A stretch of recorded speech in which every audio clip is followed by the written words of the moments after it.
Додситони кули Тоҷикистон ҷузъиёти парвандаи алайҳи ду нафареро шаҳр дод, ки дар Латукуб ва Азияти Мадина Муҳаммадҷонова гумонбар ҳастанд. Қазияи шиканҷаи ҷавонзанд вокунишҳои зиёди ҷомеаи шаҳрвандиро ба миён овард ва бо дахолати Рустами Эмомалӣ таҳқиқи дубораи он сар шудааст. Дафтари матбуоти Додситонии Кул рӯзи 1 ноябр дар хабарномае гуфт, дар Қазияи Мадина Муҳаммадҷонова ду нафар гумонбар ҳастанд ва нисбати онҳо бар асоси ду банди кодекси ҷиноӣ парванда боз шудааст. Аз ҷумла Азиза Давлатова ба суиқасди одамкушӣ ва шавҳараш Лутфулло Давлатов ба азобу уқубат муттаҳам дониста мешаванд. Аз рӯи ин иттиҳом ба Азиза Давлатова то 15 соли зиндон ва ба Лутфулло Давлатов то 7 соли зиндон таҳдид мекунад.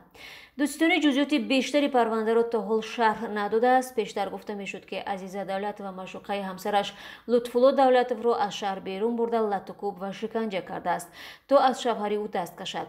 Назари онҳо ё вакили мудофиаи онҳо ба қазия маълум нест. Фаъолони ҷомеаи шаҳрвандӣ мегӯяд, ин ҷо хушунату зӯроварӣ нисбати зан ва хунукназарии мақомот дар таҳқиқи ҳодиса сабаби доғ гаштани он шуданд. Сарони додситонӣ то ҳол нагуфтанд, ки Лутфулло то куҷо дар шиканҷаи Мадина Муҳаммадҷонова нақш дорад. Оғози парвандаи ҷиноӣ алайҳи ин ду нафар дар пайи талаби густурдаи фаъолони ҷомеаи шаҳрвандӣ сурат мегирад. Фаъолон ҳафтаи гузашта бо як муроҷиати дастаҷамона аз Рустами Эмомалӣ хостанд ба қазияи Латукуби бераҳмонаи Мадина ва ба ҷавобгарӣ кашидани шахси гуногор расидагӣ кунад.